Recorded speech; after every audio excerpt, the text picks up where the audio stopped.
মা তার পুত্র বধূকে বলল, এই মাছ রান্না করার পরে মাছের মাথাটা রেখো, আমি আমার সন্তানকে নিজের হাতে খাওয়াবো। এরকম চিন্তা মা বাবার মনের মধ্যে আসেনি? মা বাবা নিজে খাওয়ার জন্য বলে নাই, বলছে কাকে খাওয়াবে? সন্তানকে খাওয়াবে। খেয়াল করবেন, কিন্তু সন্তানের পুত্রবধূ রান্না করার পরে মাকে ডাকলেন খাবারের জন্য। মা বলল, না, আমি এখন খাবো না। আমার সন্তান যখন গভীর রজনীতে আসবে, আমি আমার সন্তানকে নিয়ে সুন্দর করে খাবো। এবার মা যখন এই কথা বললেন, সন্তান গভীর রজনীতে বাড়িতে আসছে। মা বাঙ্গা ঘরের মধ্যে টিপটিপে বাতি চলতেছে, আর মা সন্তানের অপেক্ষা করতেছে। যখন সন্তান আসলো, পুত্রবধূ ডাক দিয়ে কয়, তোমার মায়ের জ্বালায় আমি আর ঘরে থাকতে নাই। তোমার মা আমার উপরে যে অত্যাচার করছে, ভালো একটা কিছু যদি তুমি আনো, এটাও আমি ভক্ষণ করতে পারি না তোমার মা বাবার কারণে। এরকম পুত্রবধূ আমাদের সমাজে আছে না নাই? মনের মধ্যে মনে হয় অনেক রাগ আসে নাকি?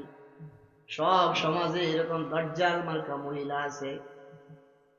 এই মহিলাগুলোর কারণে ভাই ভাই মিল থাকতে পারে না, বাবা মায়ের সাথে মিল থাকতে পারে না।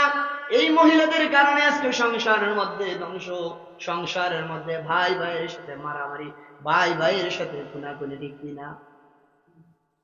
এবার সন্তান যখন আসলো, আসার পর সন্তান সারাদিন কাজ করে বাড়িতে রাত্রিবেলা আসতেন, মেজাজ একটু কড়াই ছিল। ডাক দিয়ে বলে, স্ত্রী কি হয়েছে বলো। বলে, তুমি তোমার মাকে নিয়ে সংসার করো, আমাকে বিদায় দিয়ে দাও, আমি আমার বাবার বাড়িতে চলে যাই। বলেন, 1 2 3 বার যদি স্ত্রী স্বামীকে কথা বলে, স্বামীর মেজাজ ঠিক থাকবে? কি হয়েছে বলো। বলে না, কি হয়েছে বলবো না, আমি একটাই বলেছি, তুমি আজকে একটা মাছ নিয়ে আসতো, বড় মাছ, কিন্তু আমি তোমাকে বড় মাছের মাথাটা দিব, কিন্তু তোমার মা ডাক দিয়ে কয়, এই মাথাটা তাকে দেওয়ার জন্য সে খাবে। এটা নিয়ে বলছে। মা বলছে সন্তানকে খাওয়ানোর জন্য, কিন্তু স্ত্রী বলছে কি?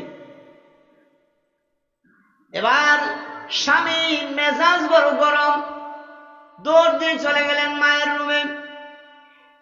আমি সারাদিন কাজ করে আসলাম, ঘরের মধ্যে শান্তি নাই, মেজাজটা বড় খারাপ হয়ে গেল। সঙ্গে সঙ্গে একটা লাঠি নিয়ে মায়ের মাথার উপরে আঘাত করে দিল। মায়ের মাথা